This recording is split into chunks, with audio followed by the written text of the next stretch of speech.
Hey everybody, welcome back to another episode of Monifactory. Here we are today, episode 43. So yeah, last three episodes, give or take. They all had a little bit delayed release because I was away on vacation, seeing family and whatnot. But I'm back and I'm recording this, and let's get right into it. So we just finished ruthenium and rhodium. You can see we have some of that. This ruthenium. I'm gonna have to remind myself what we need to jumpstart these reactions, but for the time being, I don't think we'll need too much of that stuff, but we'll see. Ideally, I'm gonna try to hold out until we get the micro miners going. That would give us the ores for that kind of stuff. Okay, so we have tungsten carbide to get into, and that will give us the T3 macro miner. There's also the SOC wafers, and then advanced alloys and the ABS.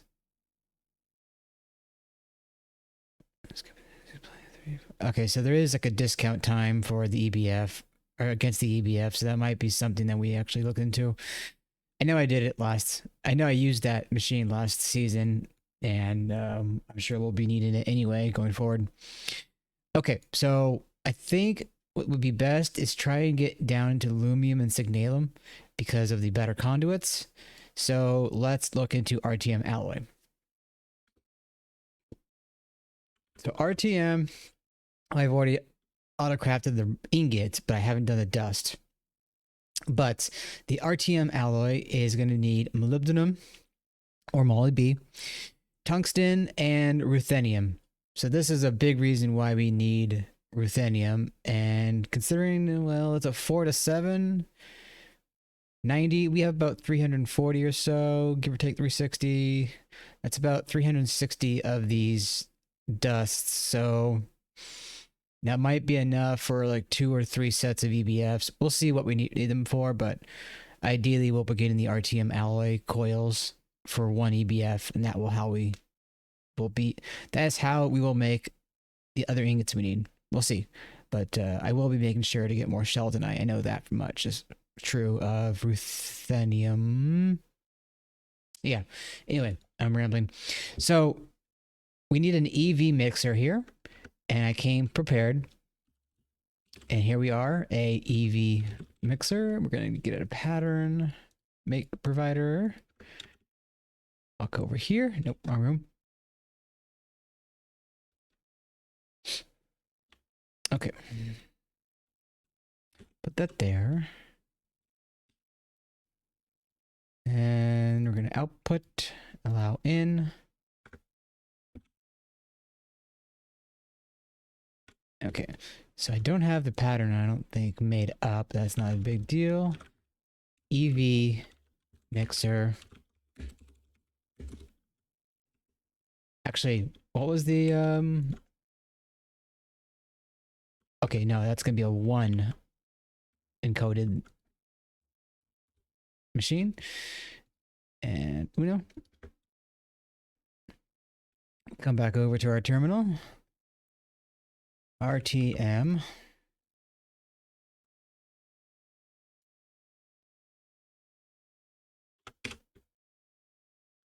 Okay. Now let's request 1 up. So I did make another EBF for this, and it is down here at the end.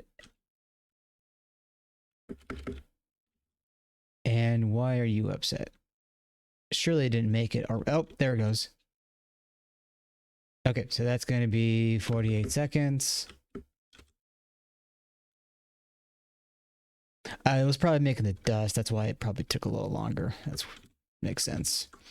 Tell you, my brain is still wired on satisfactory, so I'm going to be like confusing like recipe times and overclocking and all that stuff, which by the way, I will be working on that let's play very soon here. Okay, so that is just about finished up, and I'm probably going to cut because I'm going to be wanting to make the coils. Speaking of coils, how bad is this going to be? Liquid nichrome. vanadium steel. Okay, so we gotta melt down liquid nichrome, so that's gonna take exceptionally longer until we get the overclocking going even more so. Okay, so RTM Alloy, there is our first ingot. Why didn't you... Oh, okay, well, it counted. And there's a villager somewhere in my walls. It's been there forever. Okay. Claim that. RTM Alloy coils is the fourth. RTM, okay, yeah. So, oh yeah. So RTM Alloy replaces tungsten steel. I know I was saying in an earlier episode, hey, whatever happened to tungsten steel? I may have mentioned that I knew where it went last time I mentioned it, but it's been a while. Oh, do we have an assembler?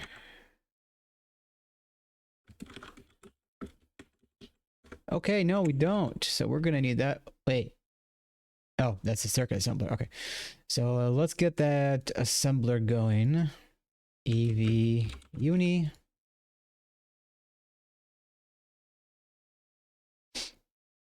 Okay, let's get that.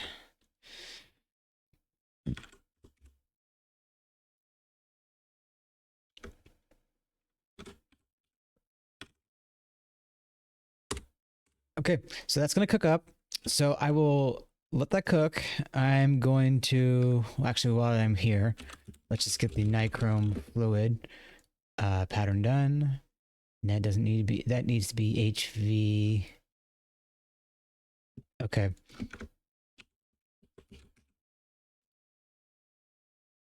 So I'll probably take this time to move all the fluid patterns over to the HV extractor. And yeah, so I'll get that assembler going. I'll get the recipe prepared, and I think I'll come back when I craft the 16 coils. All right, I will be back in a few. Hey everybody, we're back. So I came back because there's something else that we need to tackle, and this is almost done. But before we get into that, I just want to point out that I put the assembler here, and we have the pattern there. So it is, you know, extracting the nichrome, and somewhere down there I put the new fluid extractor. Although that does remind me, I need to put the other fluids in there. Excuse me. So let's take care of that real quick. Dude, did I not?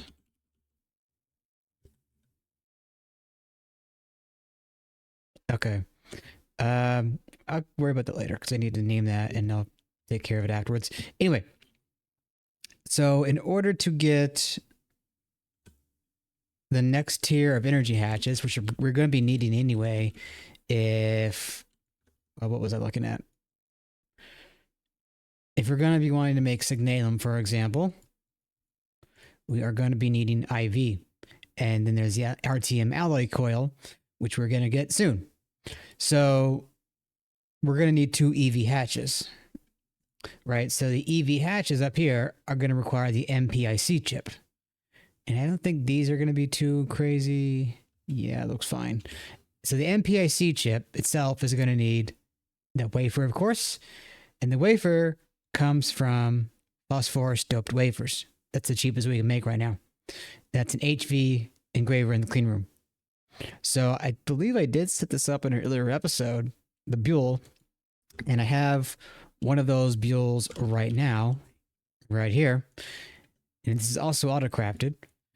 So let's go ahead and make this pattern to cut this buell. Now that's going to need a cutter, isn't it? There we go, cutter. Did I make a cutter in the HV in the clean room? I did. Okay, so those are using lubricant. Okay, good. So they have a fluid. So let's get that in there. Wait. Did I?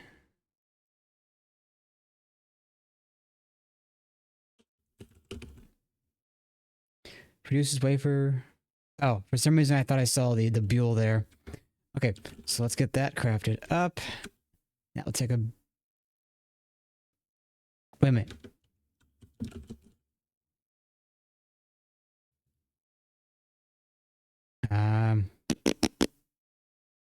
Where is it? Oh, okay, yeah, that's fine. And then with this, okay, right. So we we then need to engrave it, and then we cut it again. Right. So we're gonna need a brown lens, which I've already gone and got dye. You can use cocoa beans or metal mixture, but actually that wouldn't have been that much difficult to do. And in fact, we're probably going to want to set up a automation line for this soon. I did go and find a jungle biome for this though. Okay, so I have the brown lens already. Oh, I didn't put it in the engraver yet because I just made the new engraver. So let's jump down to the clean room and get this set up. Okay, so that goes in there, that there. I need to get a cable for that bottom piece. I always put away the cable. Cable. And 4 times vibrant alloy. That's getting closer to done. Okay. Wait, that is... Okay, I've got concerned for a second that I had grabbed the wrong size of cable. Anyway, so let's get this set up. Output, eject. And...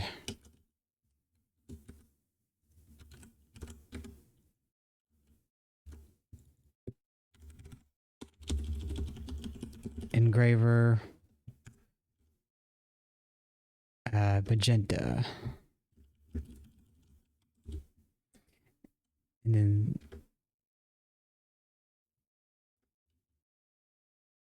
Wait a minute, what? Did I put a interface on there? Oh, wait, I'm not even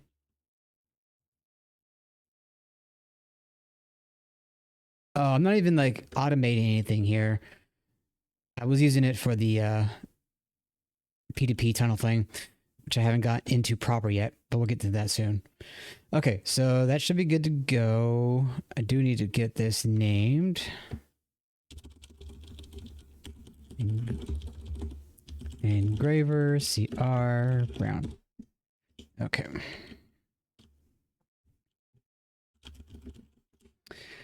All right, so that in mind, engrave. There's the brown. BROWN. There we go. And now, use. Oh wait, that's that's for the next level up. Cut, and that's lubricant.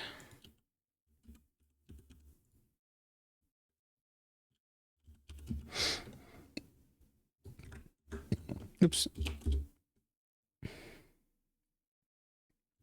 Okay, so that should be done in a second.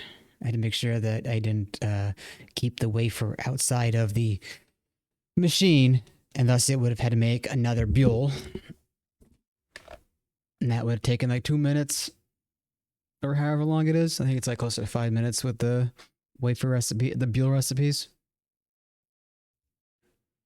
Okay, either it's working and it's taking a while or it's stuck on something. What did I goof? Okay, no. Oh, okay, it just takes 45 seconds for the wafer.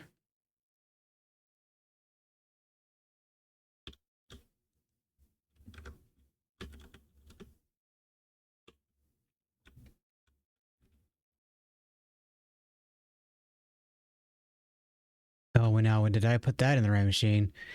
Oh, no, that has to be an EV one.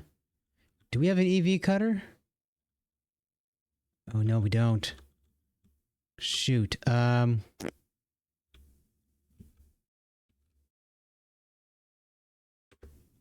Okay, I'm gonna need to go and grab that item out of there.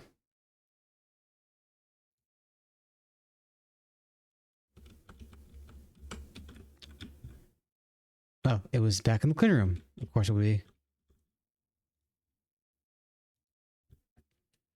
Yeah, I need to take care of that too. Okay, let me see if a cutter on the EV side of things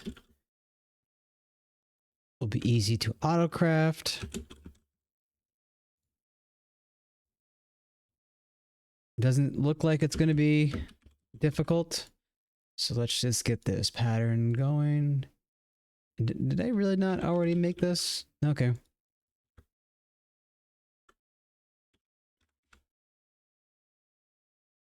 Okay. Oh, ultimate. Shoot. Okay.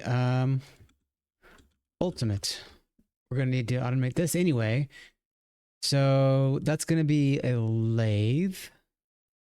And then the ultimate gear is the extrusion. And I didn't grab the pattern. Here we go. Gear.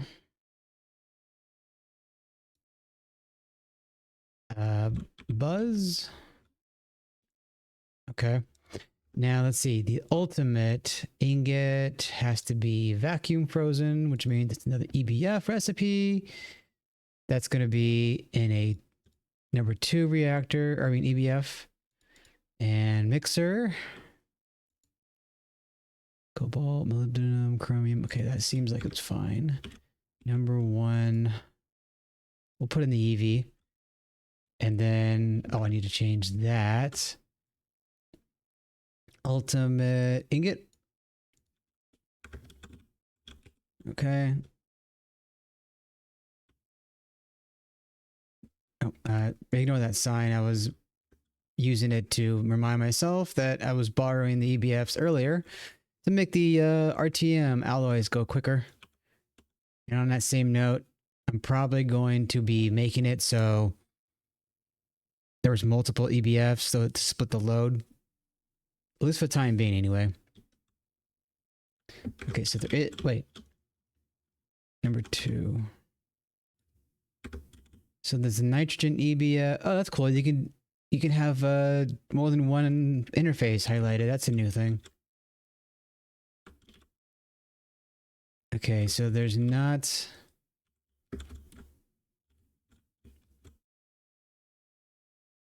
Yeah, that's...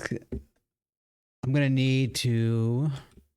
Oh wait, don't we have one down here? Input bus. Okay, so yeah, we can put the ultimate in here. Or in here, rather. Okay, so that's almost done. I believe there's just a few more pieces left. But I'm going to go ahead and request the cutter here. And yeah, that will... I'm going to cancel that. So that's going to probably not take too long, but we are also waiting for the RTM. So that's going to be about 4 minutes. So I'm going to pause here and we'll be right back. All right, we are back. Okay, so I got the cutter set up in the clean room and you can see I have the chips. So I'm going to go ahead and put that there. All right, so now we're going to get to making the energy hatch itself. And that is going to go right into the assembler that we made not too long ago. Let's see, did I call it anything? No, I didn't, so I'll have to go fix that. On that note, though, we're going to need to craft a coil. And the coil is another EV recipe. And I don't think we have... See, do we have magnetic neodymium? Neodymium, I don't know why I said it so weird. It looks like we do.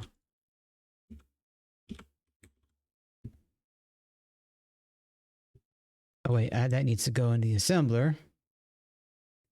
And if I'm not wrong, it should be fine to set this to 1.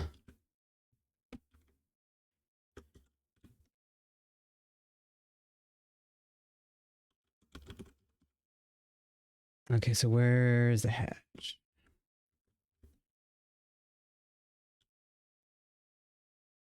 Okay, so that's cooking, I believe, I hope. Making the platinum, making the titanium, cabling. And how far along? It looks like 3 more ingots. I wonder if the dusts are in the blast furnace or not. Because they might have wait, didn't I just take them out?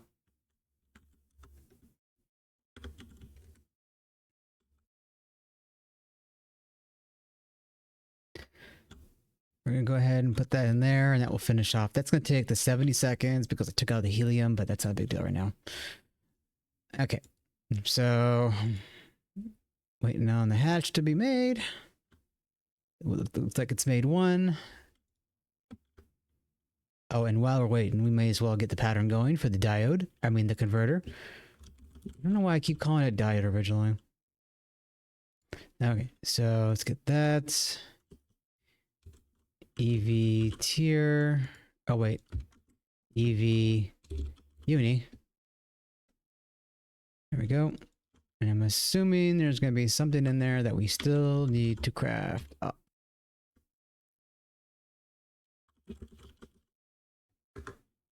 Okay, maybe not. I guess we already got the cables crafted, or auto-crafted.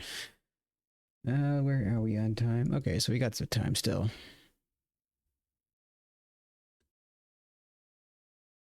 All right, so that's going to cook up. And meanwhile, though, I guess I'll grab these and use this as a good recipe. I mean, episode thumbnail. Man, my brain is all over the place.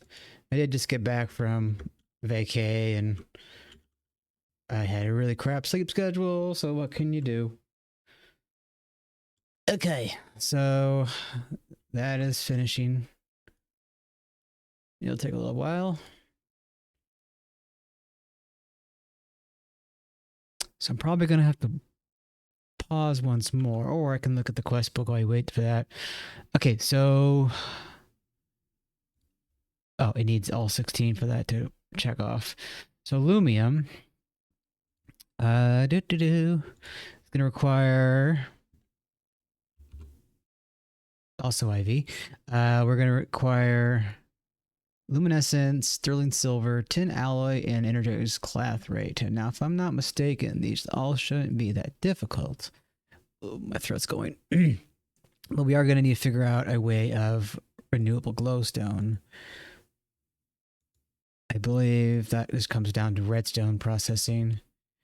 And soon, hopefully, we'll be able to get into the IV machines and get more bonus output. Sterling silver... silver and copper, again, not a big deal. Tin alloy, iron and tin, go figure. We are going to need the primal mana and quite a lot of it, but I think this is licked in terms of automation. Signalum.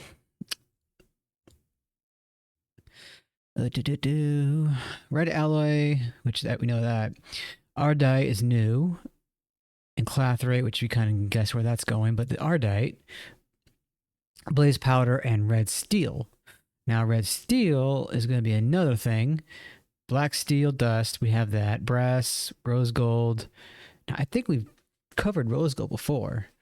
So then with the red steel, okay, so that doesn't really need to be smelted right now. Oh yeah, so there is an EBF recipe for it. I don't know if we're going to need red steel later, although I kind of imagine we will. Okay. All in all, those aren't that complicated. I'm sure we'll be able to get Signalum pretty quickly once we start automating the ingots and what have you. So usually when I do my next power conduit upgrade, I jump right from InSteel to Signalum, and that like a I don't know the number of percentage gain, but it's like 32,000 to 500,000 RF. So from like 10,000 to 100,000+ EU per tick throughput on any given side. There we go. There's a last RTM block. And what the hell? Did something break with the quest book? It doesn't give me the progress anymore. Oh, get rid of that. Anyway, I guess we could just like upgrade this. What was the... There we go. My brain is readjusting to Minecraft controls at the same time too. Still kind of on that satisfactory bender. Okay. Why I do that? There we go. And then do and do. Cool. So now our heat capacity is up, and we could probably swap out the power source, but we're gonna need end steel wire. Oh, I'm glad that I have that automated. I'm not really surprised that I do, because it was probably used for quite a few machines, honestly. Okay, so let's get this hooked up, and then that might be the end of the episode, honestly, because I think I want to jump into, well, there's the carbide, there's a micro miner here, and getting a lot of these resources from a ship would be a lot easier on me. Let's see. Titanium. All of this looks doable. That's going to be another automation source. Now, what was the thing holding us back for automation on these tables? Crystal tin. Yeah, I don't think there was anything major, unless I'm missing something. Black steel, redstone component, crystal tin. Oh, there we go. That's what it was. There's a kicker. HSSG. So that will probably be the next thing we get into. Considering the HSSG is right here next to these ingots. Dust mix. So moly B, chromium, tungsten steel, and vanadium. We're gonna need to get tungsten steel, which to no one's surprise, tungsten and steel. So yeah, this would be a good thing for the next episode, is the HSSG, and then we can get to automating the tables, and then we can automate all of the micro miners without having to resort, well, anything beyond the second one, I think. Micro miner. Yeah, the second one, it requires a table. They don't have to worry about using that,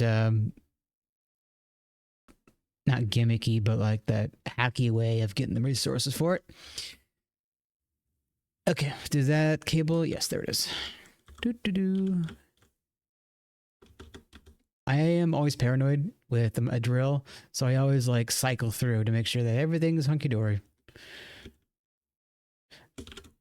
Back in the day, there used to be, well, there's a mod called Draconic Evolution. It's not in this pack. I don't know if it's updated for this version of Minecraft alone. That being said, there was an item in that pack, in that mod, called like the Staff of Power or some nonsense like that. It had a redonkulous... Wait, what? Oh, right click. It had a redonkulous reach or range or option, like a... I don't remember the numbers, but if you weren't careful, you could basically mine a pillar of like 5x5 or more through your base, and it was really quick. It was really fast hammer or pickaxe, if you will. Okay, so there's our first IV blast furnace. And with that being said, I'm going to end the episode off here. I hope you did enjoy, and it's good to be back. And once more, I will look in. I'm going to figure out what I'm going to be doing for the Satisfactory LP. I actually might be having a guest play with me, but we'll see. That being said, again, I keep saying that. I will see you all in the next one. That's all for now.